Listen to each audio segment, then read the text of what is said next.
का भइल हमेशा इतना जल्दी काहे बुलौलू? सब ठीक बा ना? ऐसे ही बस तोहरा से मिले के मन कइलक तो बुला लेनी। का पता कल हो ना हो। अरे बाबा हम तो डर गइल रहनी कि कुछ हो तो ना गई। हमेशा ये सब कजिन ब्रदर के साथ करल ठीक नहीं है। आई नो, लेकिन ये दिल कहाँ मानेला। और हम भी ना चाहेनी कि दिल मान जाए।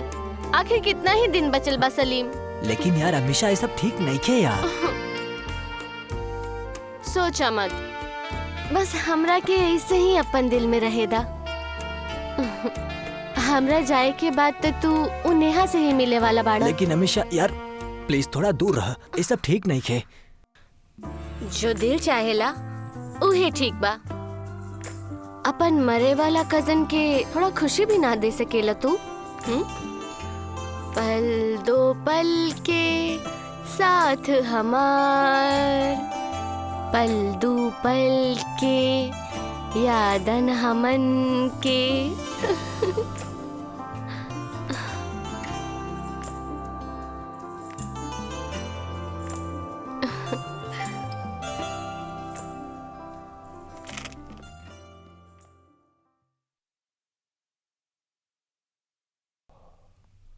ओए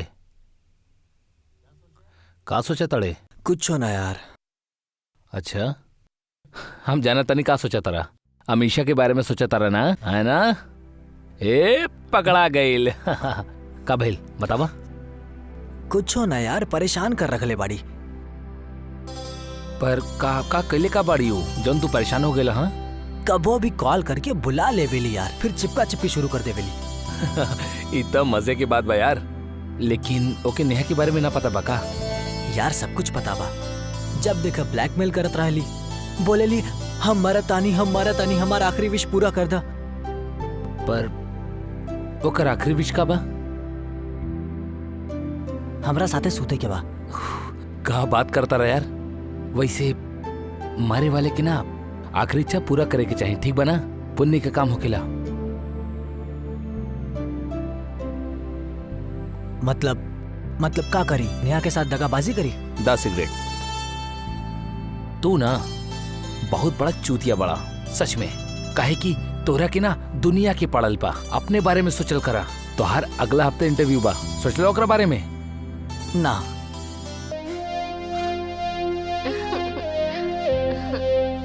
सरप्राइज। तू? हाँ, हमरा के पता बा कि 2 दिन अंकल आंटी घर पर नहीं खन, शादी में गइल बाड़े। हाँ तो हमने सेलिब्रेट करे के। सेलिब्रेट? हाँ, हमरा के इहो पता बा कि तू इंटरव्यू में सेलेक्ट हो गइल बाड़ा, तो सेलिब्रेशन तो होके के चाहिए।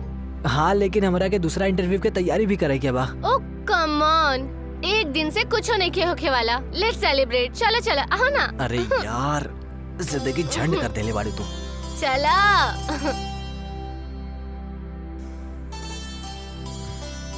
Cheers.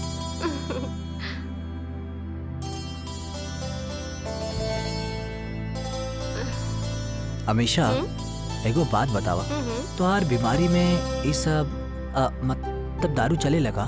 एगो मरे वाला इंसान के सब कुछ चलेला। अगर हमरा अटैक आ भी गइल ना, तो हमार पर्स में गोली रखल बा, तू हमरा के खिला दिहा। मतलब तोरा के पैनिक अटैक आवे लगा? दिमाग खराब हो गइल बा ना हमार। अगर उ वक्त गोली ना मिली था तो शायद हम मर जाए। अच्छा तो एगो काम करा, हमने ई ना पियल जाए, हमने ना कोल्ड ड्रिंक पियल जाओ।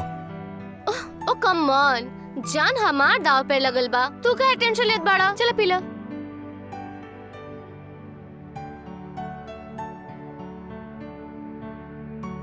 सलू, तो के पता बा ना कि हम तोहरा पे कब से मरी नी?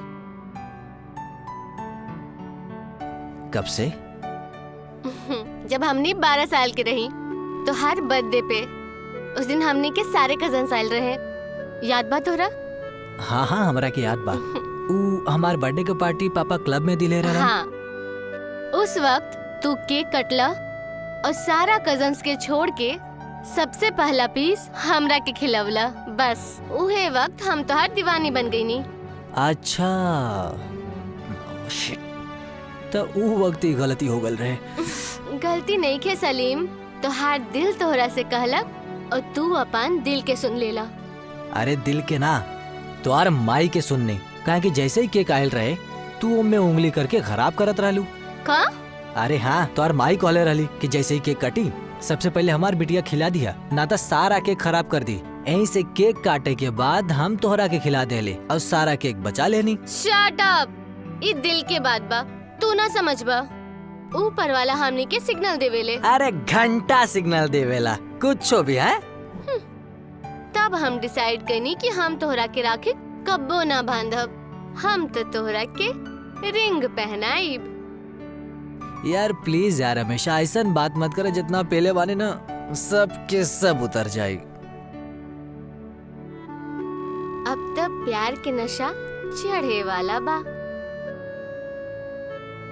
समीर प्लीज हमारे एक आखिरी विश पूरा कर दे। कौन सा?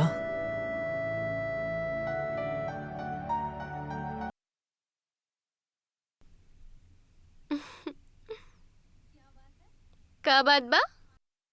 आज तू हमरा से मिले आ गईला? कहें कि आज हमने की आखिरी मुलाकात बा। What? आज के बाद हम तोरा से ना मिल सके, नहीं बहुत हो गई, अब ई सब रोके के होई। अब ई सब नहीं रुकी समीर। का मतलब? समीर तोहरा के का फर्क पड़ेला? हम तोहरा के नेहा से मिले से ना रोकेनी ना। और तू हमरा के रोक भी ना सकेलू। वही तो हम कहत बानी समीर, तू नेहा से मिला, ओकरा से शादी भी करला, लेकिन हमरा से ऐसे ही मिलत रहा जब तक हम जिंदा बानी। अभी ज्यादा होता, हम तोहरा और तोहरा बीमारी पे तरस का खाए नहीं, तू हमारा गले ही पड़ गयलू। कहा हम अकेले एंजॉय करत बानी, तू नहीं खा करत। अब हम यकीन के साथ कह सकेनी कि जो खुशी हम तोहरा के देले बानी, नेहा तोहरा के कभी ना दे सकेनी। आज के बाद हमने ना मिलब, दैट्स ऑल। अब मिले या ना मिले के फैसला तो हर हाथ में नहीं खे, हमार हाथ में बा। मतलब ई हमने दोनों जो साथ में पल बितवले रहनी, उ सब हम रिकॉर्ड कर लेले बानी। का बात कर? और हमरा पास तोहार गर्लफ्रेंड नेहा के नंबर भी बा जो हम तोहार फोन से ले ले रहनी। का तू हमरा के ब्लैकमेल करा ताड़ू? हमरा के ऐसा ही कुछ समझला। यू बिच। देखा समीर, भला ही एकरे में बा कि तू ओकरा साथ भी रहा और हमरा साथ भी, केहू के कुछ पता ना चली। I will kill you. हम तोरा के मार दे। अब तू मरे वाला के का मरबा समीर, और वैसे भी आजादी तोरा तो हमर मरे के बाद ही मिली। और हाँ, संडे के हमार मॉम डैड 2 दिन खातिर बाहर जात बाड़े, तो तू आ जाइहा, एंजॉय करब। बाय। समीर बेटा, समीर उठा जल्दी। समीर। का भइल पापा? उठा बेटा। इतना सवेरे सवेरे कहाँ उठावा दाड़ा? अरे बेटा, वो अमीशा के हॉस्पिटल लेके गल बाड़े। कहा? वो अब्बो भी का मतलब अब का भइल पापा ओकरा के? अरे बेटा, कल रात के वो ज्यादा शराब पी ले रहल और ओकरा के पैनिक अटैक आइल, अब पूरा रात बेहोश पड़ल रहे। उता सुबह ओकर काम वाली बाई आइल, वो देखलस तो सबके इन्फॉर्म कलेसु और फिर सब लोग हॉस्पिटल पहुंचोले ओकरा के। अरे ना, ओकरा के होश आइल पापा? ना बेटा, वो कोमा में चल गई बाड़ी। Thank God. Thank God? अब मतलब पापा बच तो गइल ना? ऐसन बचा भी का बचा बेटा, डॉक्टर कहले शायद वो कब्बो होश में ना आई।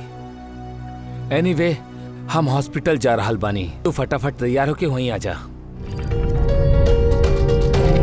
Sorry Amisha, I am really sorry, लेकिन तू हमारा खातिर कोनो रास्ता ही ना छोड़ लो। I am really sorry my dear cousin.